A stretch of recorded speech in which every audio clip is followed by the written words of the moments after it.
94.9 FM in Dakar through our website www.wadr.org.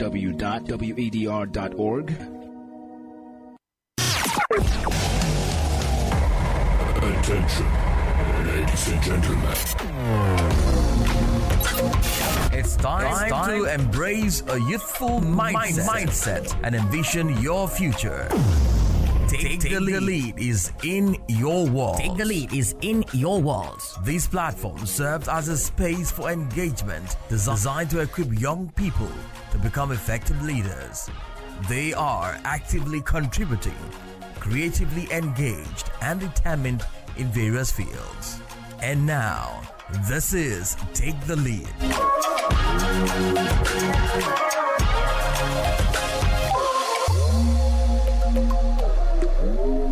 Hello, Africa, and welcome to Take the Lead on West Africa, the Democracy Radio 94.9 FM in Dakar, Senegal, and to our amazing listeners joining us on YouTube and Facebook at WADR English. I am your host, Augustine Bilkerly, and today we are diving into a topic that's not just trending, but transforming lives and shaping our future, the green economy.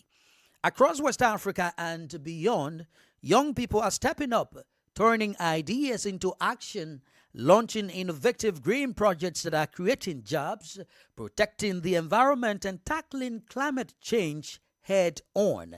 But what does it really mean to build a future that is both prosperous and sustainable? And how young change makers leading this movement? Today, we are joined by some of these young innovators, along with an expert, to discuss the positive impact of their programs on the green economy. In studio with me, we have Onets Karuo, and he is the WFP Head of Food Systems for West and Central Africa. It's a privilege for us to have Onets with us in our studio today. Welcome, sir, and how are you doing? Thanks for having me. I'm doing well. Thank you. How is WFP? WFP continues to respond to food crisis, emergencies, but also contributing to transforming food systems to make them more resilient, inclusive, and also competitive, given that we are in West Africa where food prices need to be really watched and, looking at what we get in imports and really working with the government to see if we can achieve the food sovereignty agenda. You are heading a very strategic systems at the level of WFP, and this requires a lot of concentration, especially dealing with the human stomach. And it comes with a lot of experiences, and critical indeed that you are not just operating in one region, West and Central Africa. Tell us, how do you go about executing these mandates within these strategic regions? Absolutely. We cover West Africa and Central Africa. And as you know, if we take an example of the Sahel, these are regions that experience a lot of food insecurity related to drought. We have cases of floods as well.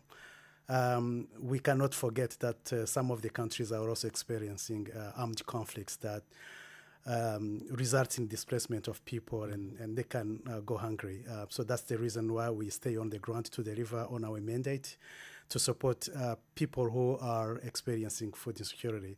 But more importantly, really working on long-term solutions, including a resilience program that is rehabilitating land.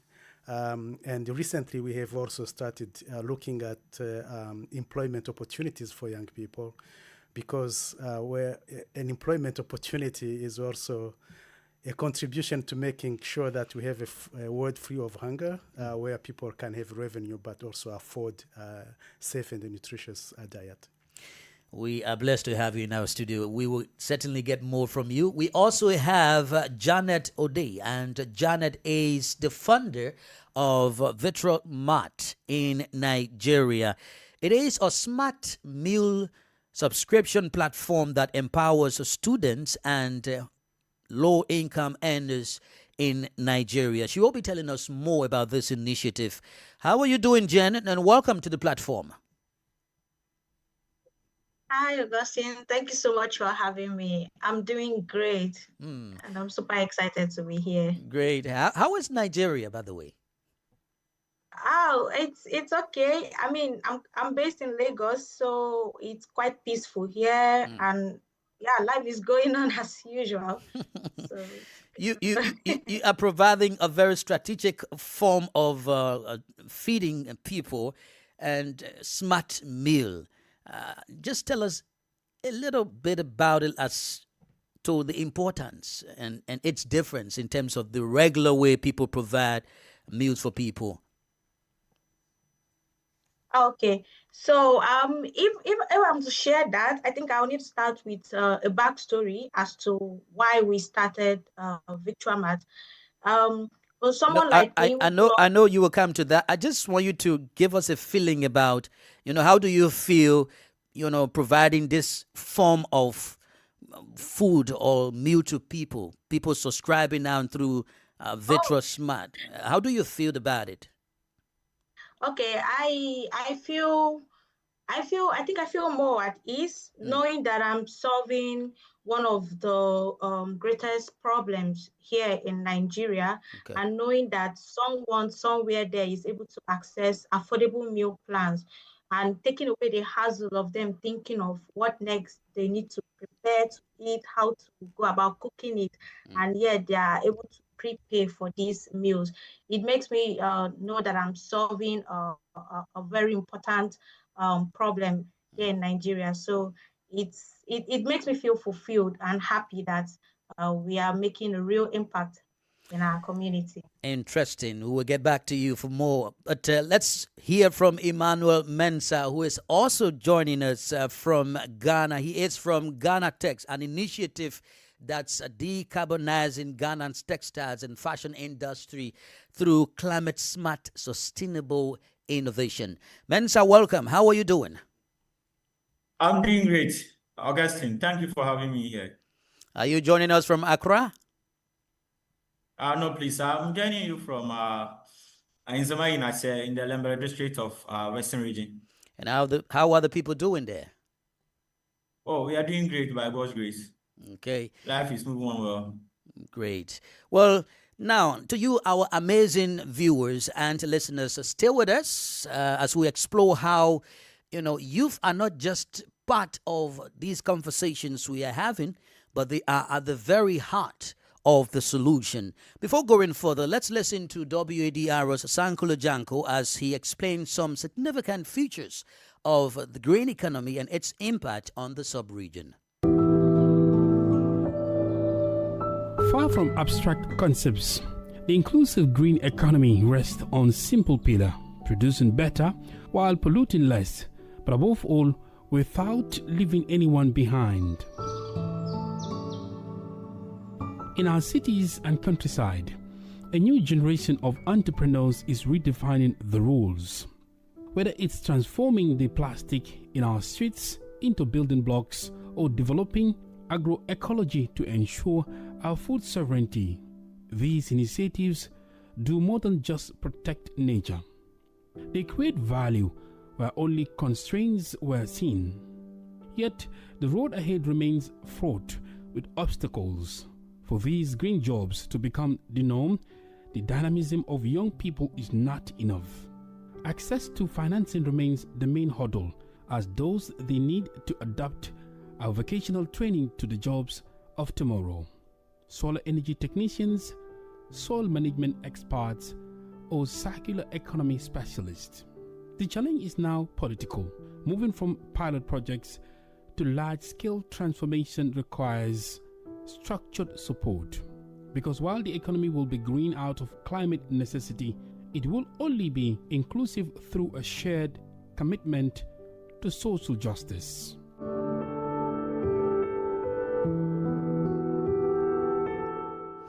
And of course, thanks to Sankle Janko for bringing us those insights on the green economy. Now, let's get into the discussion. Beginning with you, Honest, how would you describe the practice of green projects in West Africa? Let's be specific. And how do you think it is evolving? Well, as you know, WFP, we deal with food. We know how to handle food. From where we purchase it until we deliver it to consumers, in this case, people who are facing food insecurity. So we have to make sure that we understand that the production of the food we use takes care of the environment as well, adopting good practices in terms of water management, because in this region, rice is very much used in everyday diet. I mean, we sit here in Senegal, everybody eats rice. And it's not different from other coastal countries or West Africa. So, but we know that this is a crop that is not friendly to the environment if we do not manage water very well. So we come from the market side, the consumer side, but we provide kind of signal or what goes on along the supply chain until we get to the producers through a network of partners, including other UN specialized agencies like FAO, other research institutions like Africa Rice.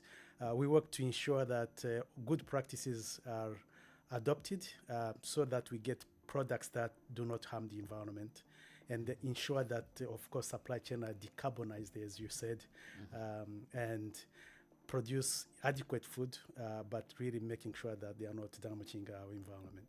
Now, initially, you spoke about the Sahel, you spoke about conflict, you spoke about the issue of flood, drought. Can you specifically explain how the food systems aspect is working to address these situations, not only in the Sahel but other West African countries? Nigeria sometimes benefit, from your assistance as a result of flood. People die during the rainy season. Tell us more about this. Yeah, that's true, and we have seen such examples recently in northern Nigeria, where floods really hit and people were experiencing not only displacement but also run out of food. So what we do is to provide life-saving assistance, providing food. Most of the time when the markets are working, we do not send in food. We also use cash as an instrument or voucher so that farmers can continue to make sure that local food systems are functioning. I can give you an example. A local retailer who is in the ecosystem and is very well stocked. So it's not good for us to go and bring in food from other countries while local actors can continue to supply the market. So our decision of using food or cash or voucher depends on the functionality of the local markets. So in addition to making sure from the get-go you respond to emergencies, but at the same time you ensure that people and the systems can survive and thrive again, we make sure that we're building on what the system can provide. And after that, of course, we continue to strengthen the system by ensuring that actors have access to capital they need, access to technology, but also larger markets, not just humanitarian markets, but also other informal or formal markets in those target areas. Okay, we will get back to you specifically looking at how safe, how secure those foods are, and in terms of you talk about empowering local farmers. But let's hear from Jen about this vitreous mat. Tell us about it. Just explain what inspired you to create the vitreous mat, and how did you identify the gap between food waste and hunger in the communities where you work? Thank you very much, Augustine. So I grew up like in a low-income community here in Nigeria, where poverty, food,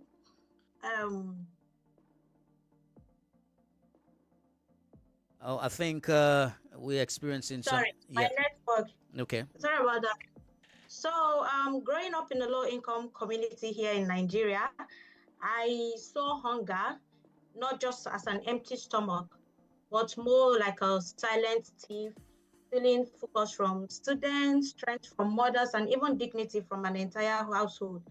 I remember back then in school, when in university, my parents would give me money to use for the entire semester. But like midway down the semester, I'll become broke with no money. and no food to sustain myself. Then later on, when I graduated and I started working as a medical radiographer with people living with HIV/AIDS, I started to notice the interconnection between nutrition and health outcomes. So at the same time, I noticed a pattern. As I was working there, we usually have this food vendor, where we just go there to eat as healthcare workers after close of work. So I noticed that most times towards the end of the day, they still have like surplus of food there that has not been sold out. And I noticed that while people were struggling to put food on their tables, food vendors were, on the other hand, wasting food. So that contradiction stayed with me. It helped me to understand that while people were hungry, food was also going to waste. So I thought of, okay, what if we create a solution that can provide, that can help the people most in need to have access to affordable meal plans.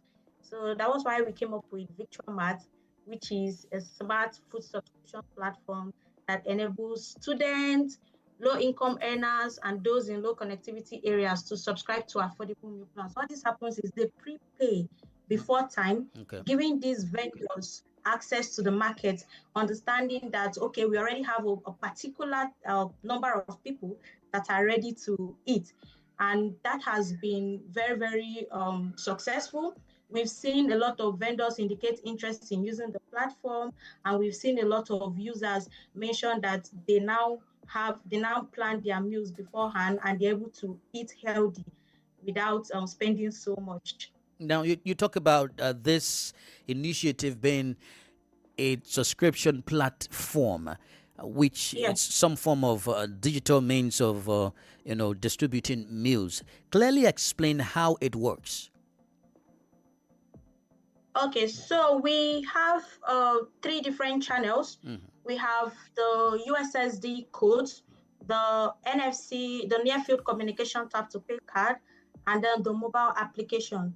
So since I have been involved more with local communities, people that are excluded from digital services, I discovered that most of them don't even have access to featured phones, any of the smartphones. So that was why we had the NFC tap to pay cards. What happens is people preload this card with a particular meal plan they are most interested in. It's either daily or weekly. And then with the help of our stipulated agents there, and they go to these food vendors to redeem their food. Then for the mobile application, which is for people that have access to smartphone, they can either load their card and the wallet there, or they also have access to the NFC card, which still has a feature on the mobile application, and they can see the different vendors within their location that is selling what they are most interested in, and then they subscribe to the meal plans, usually like 6 hours ahead of time before their food will be ready. Great. That's interesting so far. But let's hear from Emmanuel now, who is into this banner text. What is it about, and how did the idea come? So thank you, Augustine, for having me. So banner text is a combination of banana and textile. Okay. So we just joined them to get the banner text. That's how the name originated. And also the idea started from an initiative by Cosmos Innovation Center Architect Challenge, K University, in the year 2024. So it's an annual 7-month training program aimed at developing the mindset of young graduates, students to drive systematic change in Ghana's agriculture sector. So throughout the training period, entrepreneurs or young innovators are allowed to embark on a market research to come up with problems that is within the agriculture value chain. So we visited a community in the Ashanti region, Agogo, in the Asante Achim North districts, where that community is mainly involved in banana farming. So we visited the farmers to understand their pain points, because as an entrepreneur, before you come up with the solution, you need to know what the farmers are facing. So we spoke with the farmers and they made it clear to us that after harvest, they have issue with the waste disposal. And also they spend extra money when it comes to clearing the waste, because they have to hire laborers for them to take off that. They even made us aware that they have a good market for their fruits, but the waste is a problem. So my team and I sat down and decided, okay, fine. These banana stems contain strong usable fibers. And if you look at the fibers contained in these stems, there is a similarity between the fibers and the yarn that we use. There's a similarity between the fibers and the hair that the ladies use. So that's led to a discovery of using the raw fibers in banana stems as an alternative material to the synthetic and the conventional fabrics. That is how Banatex was born. This is interesting. This could go a long way into the fashion industry there in Ghana. But just explain briefly before we come back to Mr. Honest here. How do you carry out the process? How do you transform these banana stems into textiles? Just explain the process so far. Yeah, so in simple terms, what we do is we just unlock the fibers in the stem. Yeah, so we extract them using a mechanical mechanical fiber extraction machine. Then after getting the fibers, we subject them to processing where it undergoes washing and softening. After softening the fibers, we then subject it to spinning. Then after spinning, we transfer the yarn into the various woven looms to produce our fabric. So this is our approach, or the approach that we use to get our products. This is interesting. It's honest. Have you understood something that really connecting to what WFP does when it comes to also protecting the environment, also ensuring full sufficiency and full sovereignty for local people? Absolutely. I think the case of Jane and her enterprise, it's very revealing. As a matter of fact, we have also started using e-voucher to ensure that we load, money on it. We give to a refugee or anybody we target who is experiencing food insecurity, so they can go to the next retailer and redeem the food they need. You looking at what they prefer, rather than just distributing what we have in the store. You give them a better choice, because that's a very flexible instrument.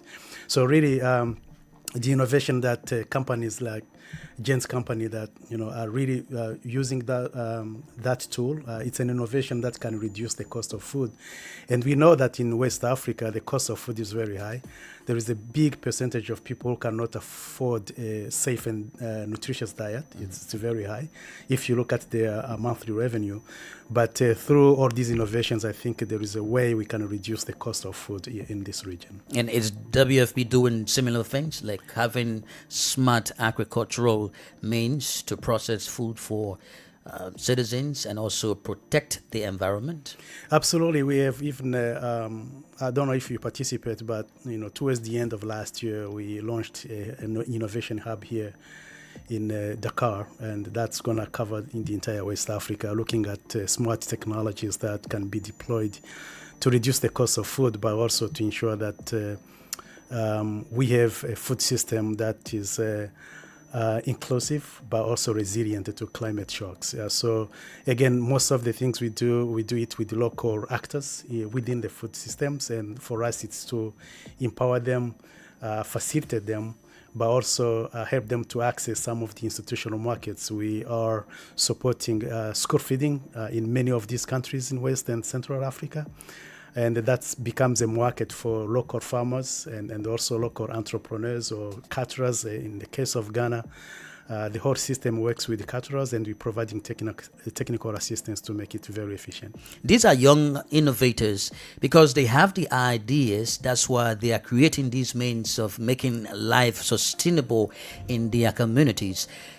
From the angle of WFP, aside from providing maybe finances or technical equipment, is there the process of educating these local farmers so that they know how to grow their own food and become sustainable farmers in case of any eventuality that may result as a result of flood or drought? Absolutely. As I mentioned earlier on, since 2018, we are implementing a program which is known as Integrated Resilience Program. Although its focus is on rehabilitating degraded land to bring the land back to life so farmers can, use it for food production. We also, use different suppliers, those who supply to us, to ensure that they are building inclusive supply chain that includes not only women and youth, but also people living with disability. We have, as we come from the market side where we pull the production, we also can encourage the adoption of such practices because actually supplying to WFP market is not easy. We have a very stringent quality specifications. So once we approve to supply to what we do to our operations, you can supply any market. So really there is a capacity building that is built into everything we do.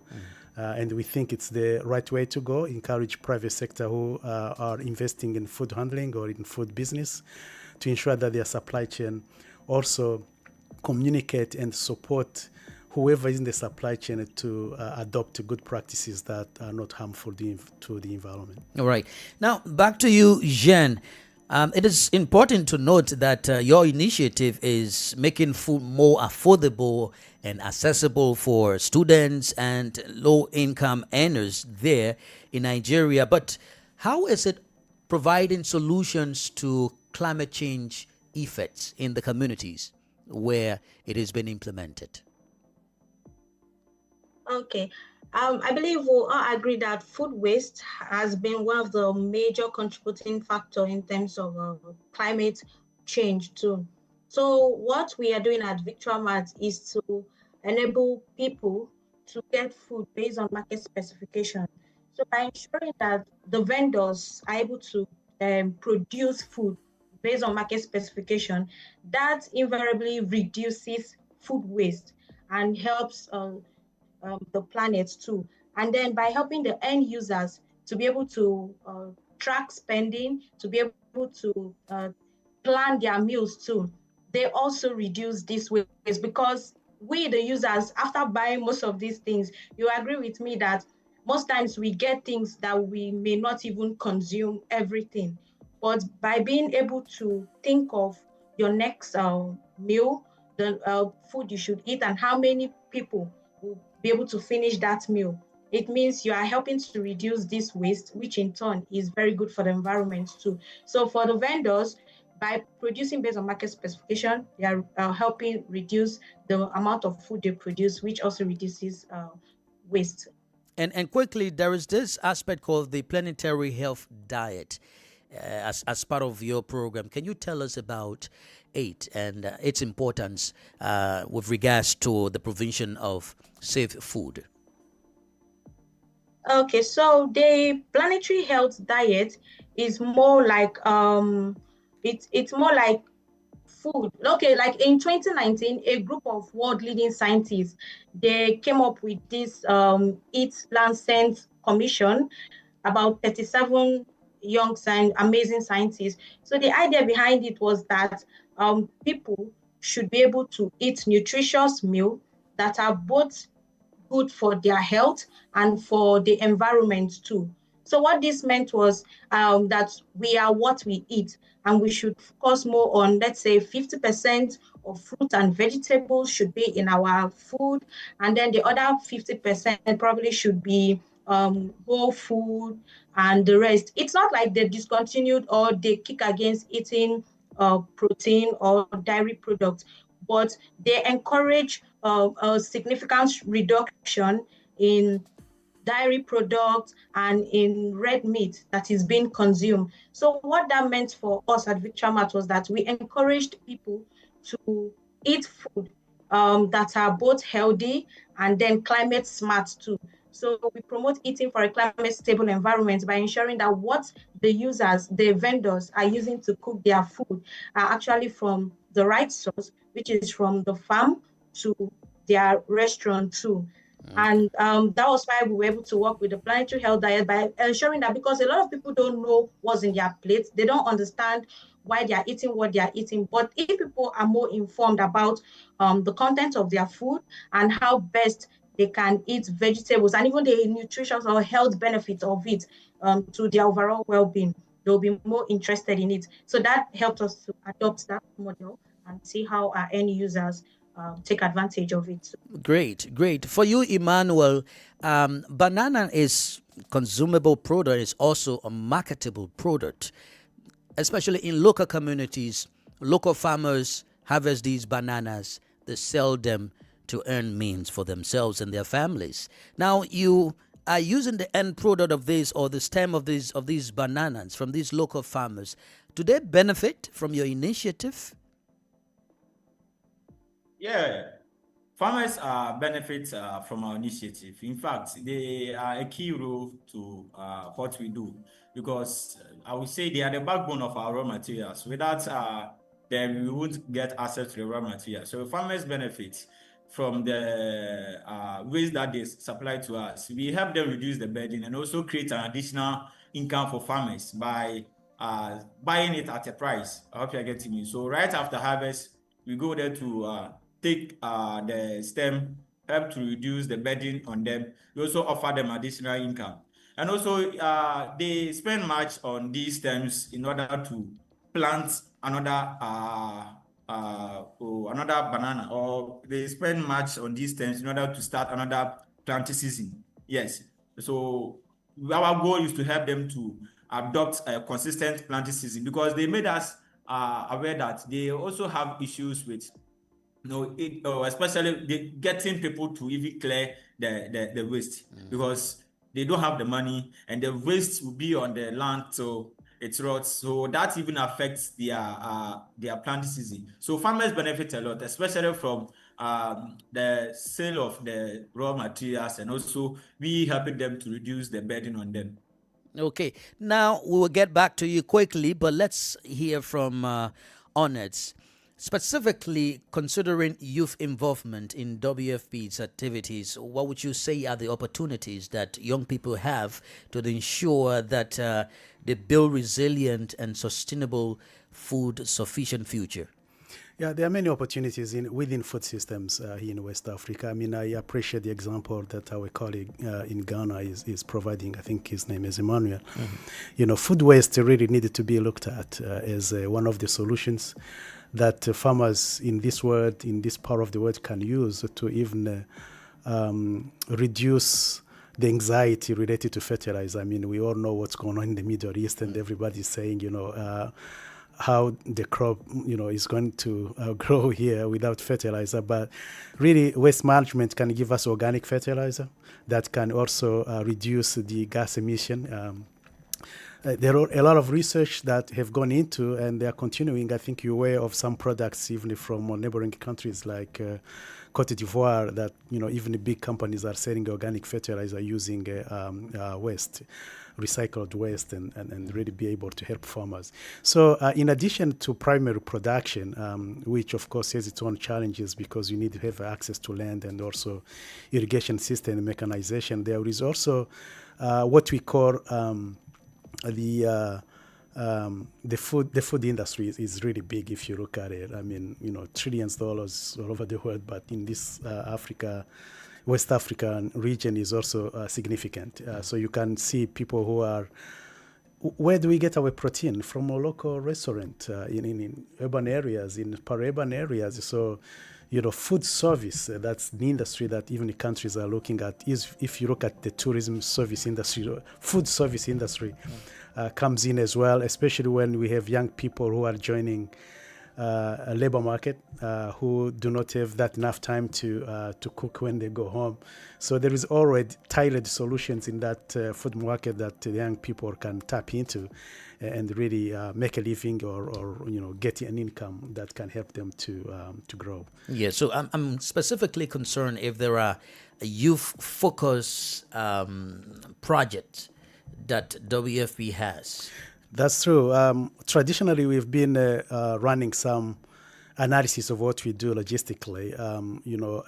Every 1,000 metric tons that we use in our operations when we respond to emergencies, we know that it leads to at least 1 in 90 full-time jobs, we create when we do all these logistics. But recently we have intentionally started to focus on young people. What can they do in this food sector so they can earn income, but also really use their mind and contribute to solutions that can help us to really have a food system that functions very well. So we have, 400,000 youth that we are targeting in the 3 countries, Senegal, Ghana, and Nigeria. And we will continue to do that. It's all about, looking at the labor market. Sometimes we upskill, we improve their skills so that it can be matched by whoever needs those skills. And sometimes it's not just an employment where you earn a salary, it's also an enterprise like this virtual mart that we are talking about, creating something that will also generate employment for other youth. Okay. So we are on it, and we think that it's one of the tools in our toolbox that will help us to reduce the dependence on food assistance. Well, you are listening to Take the Lead on West Africa Democracy Radio 94.9 FM, and we are also streaming live on YouTube and Facebook at WADR English. Together with our guests, we are discussing how young people are implementing green projects for prosperity and environmental protection as smart solutions to climate change. Please stay with us. Hey people, my name is Mello, Afrobeat singer from Guinea, and I love listening to the program Take the Lead on West Africa Democracy Radio. Hello, my name is Fatou Bintou Rassoukane. I'm the CEO of African Start Shop, and I love listening to your program Take the Lead on West Africa Democracy Radio. And so welcome back. Let's go straightly to Janet, telling us about your initiatives. I believe you could be experiencing some challenges. What could be those challenges that you experience while trying to provide this virtual mart food assistance to people? Yeah, in terms of challenges, we are experiencing tons of challenges. I mean, for a startup which is still very early stage, I would say one of our challenge has been with trust, getting this community people trust what we are building, trusting us that they can actually pay for something without having access to it in real time, like right now, but rather in maybe 6 hours time or in 1 day or even 1 week time. It was one of the things we tried to deal with first. But we're able to handle that by working directly with the local agents, by having agents that work with a particular set of people so they can trust them. And then another challenge is with digital divide, where here in Nigeria, in fact, over half of Nigeria's population are still offline. And I'm sure even in West Africa, over 200 million people are still offline without access to digital services.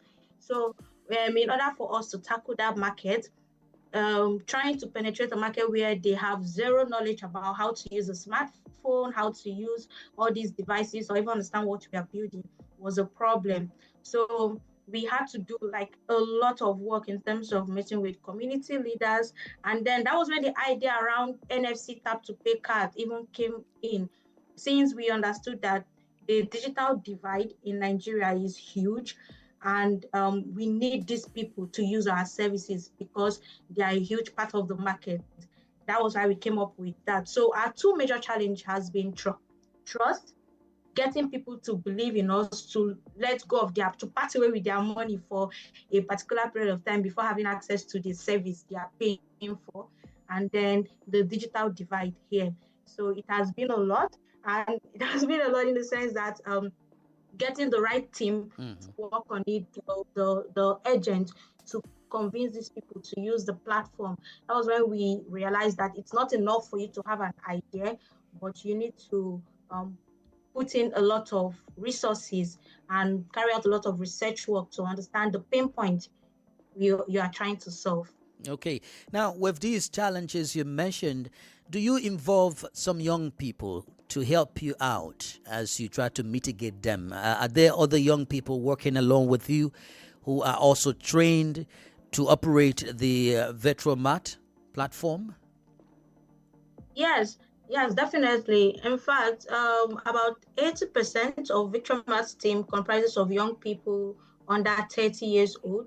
And for our start, we had like 5 community agents that we brought on board to help people that understood the community, to help talk to these people, to let them know that, hey, this is a solution we are currently building and you should try it out.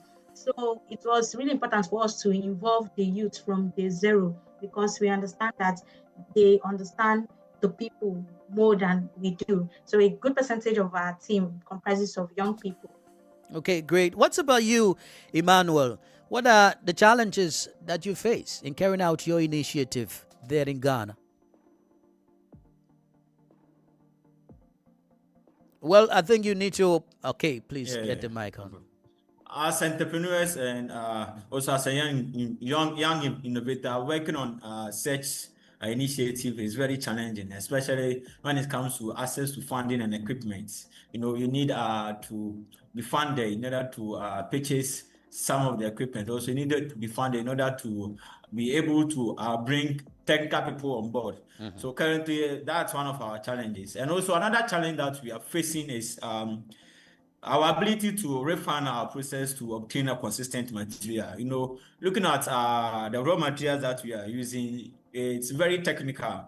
In order for you to achieve a consistent quality as compared to the synthetic fabric, because we are trying to bring on board an alternative to the synthetic or the conventional one. So we need to ensure that whatever we bring out there is of good quality as compared to the synthetic fabric, so that if a customer or a consumer is to make a difference between the two, okay, fine, this is natural, this is biodegradable, let's go for, because it has the same characteristics. So these are the challenges that we are facing currently.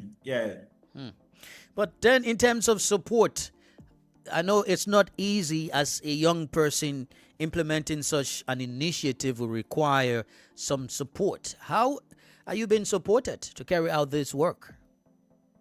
So as I made mention earlier on, we started from Cosmos Innovation Center. So through that, we had training support and also access to resources and mentorship to help us work on our idea, reiterate, work on it, online, learn, and all other stuff. So these are the supports we had. And also through the training, they supported us with a market research fund. So they provided funding for market research. So we embark on the market research to validate our idea, to test the feasibility of our idea. That is the support that we had from Cosmos Innovation Center. And most of the other things that need funding, we bootstrap. We adopt a bootstrapping method. My team and I has to contribute and bring some money on board in order to achieve one or two things. But currently we are being supported by Youth for Climate Initiative, supported by the United Nations Development Program, Rome Center for Climate Action and Energy Transition. We are at the later stages of the due diligence process, where we are expecting our first grant to be released. So these are the support we've had so far. Okay, we will get to Jenny to talk about her support base, but let's hear from Honest in terms of the challenges. I know sometimes it could be maybe citizens' willingness or unwillingness to yield to the advice or pieces of advice that will be given by WFP experts, or sometimes they are not educated to understand the means of avoiding flood or drought. What would you consider as some specific challenges that you observe or experience while engaging these local farmers or community residents? I think we still have a challenge related to the adoption of good practices, especially technologies, whether it's natural resources management, like water management. We still have issues related to actually funding, even our operations are not fully funded, but we appreciate really governments in Sahel, in West Africa and Central Africa. They have stepped up to the plate to work with us, not only channel some of the funding they have, their own resources, frankly, to fund some of the impactful programs that we have, especially the resilience piece, where we really help farmers or people who are in those zones that experience food security to go back to economic activities and really solve those issues. So, but access to finance, as Emmanuel said, is everywhere. Every entrepreneur understands the issue of really having access to finance. So we are working with the different impact funds to roll out products that can be financial products that can be used in where we are. SWFP, we specialize in a fragile context. But those providers of financial resources, most of the time they do not go to those areas because they are traditional risky. So we are trying to use our footprint and also our knowledge, our assets that we have in those areas as a de-risking mechanism for those impact funds also to come. So we will be soon launching World Food Invest, which will be working with the entrepreneurs that are in those fragile contexts, operating those fragile contexts for them also to have access to capital. Great. Now to you, Jen, as we wind down, tell us your support base. How do you get support to carry out this initiative? And how do you plan to expand it? Because others maybe on the flip side or another region of Nigeria may be wanting to connect with you. How do you plan to expand your work in those areas? Yeah. So just like Emmanuel earlier stated, we started off by bootstrapping, using our own money and to test run the model to see if it will work, but it was quite limiting.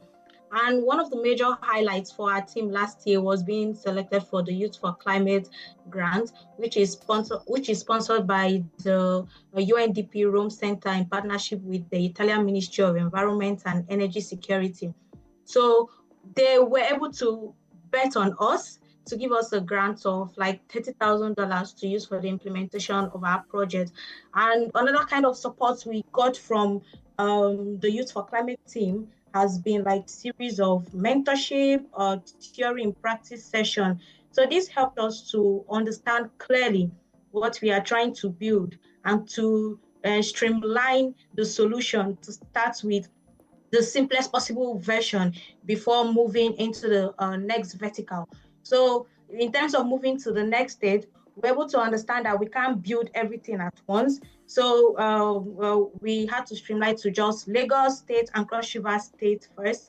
And then scaling to other states means more funding. And at our current stage, we cannot afford to go that far. So that's why we are currently focused on just 2 states now. But funding support has come from the Youth for Climate and then bootstrapping, and also from the Tony Elumelu Foundation, which we tried earlier on. Okay. And that has helped pivot our company into the current stage. All right, Jenny, as you leave us, what message or advice do you have for other young Africans who want to build on serious solutions that are both profitable and also environmentally friendly like yours? Okay, I would say they should actually tackle a real life problem. There are lots and lots of problems one can tackle, even currently in the agricultural supply chain or in the agri-food tech system. Even in the industry that we are currently working in, we can see that there is a huge market for everyone. Victramas can tap into the entire market and provide solutions to everyone on board. So youth across Africa should focus on a pinpoint, a real problem they're experiencing. It could be at work, it could be in school, in church, mosques, anywhere. And they should think of a solution that will help the people most in need and start from somewhere. They don't need to perfect the idea, because ideas or solutions don't come out fully formed. They are like only become clear as you keep on working on them, building a different iteration of the project and so on. So I would say they shouldn't limit themselves.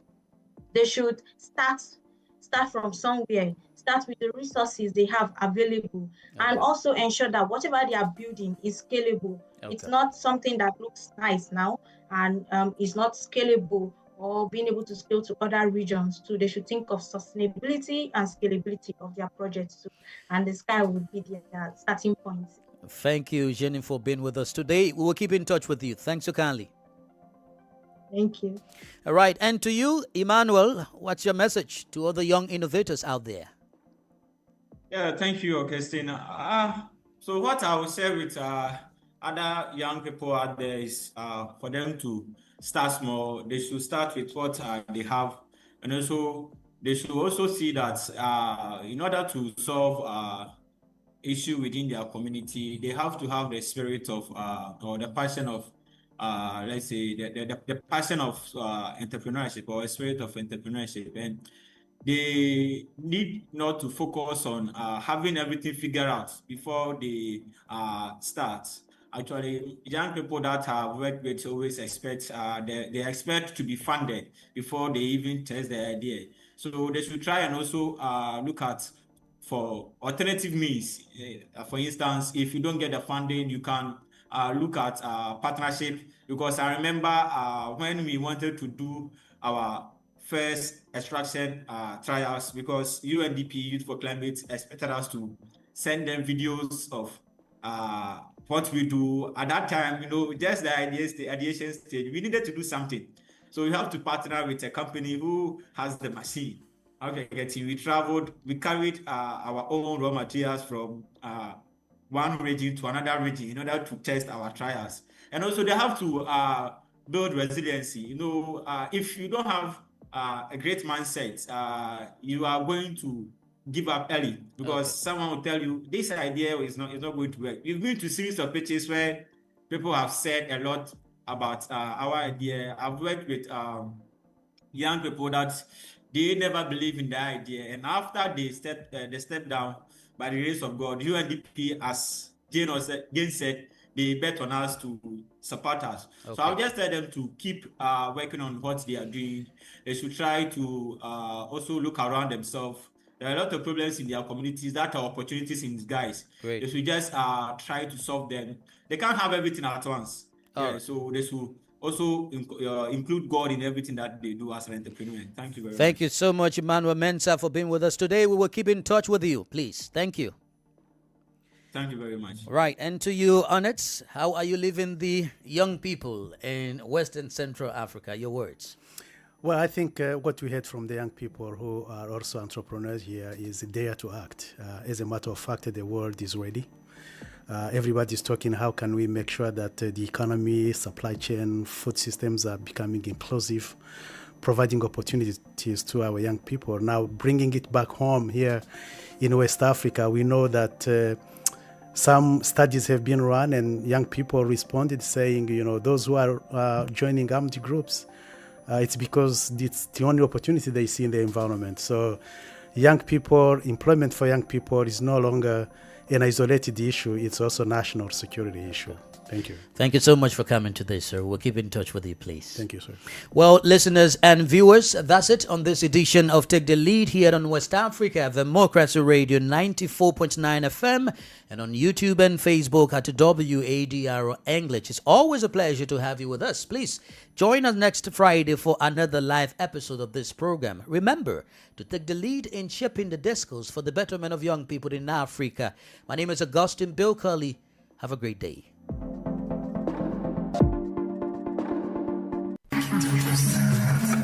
We thank you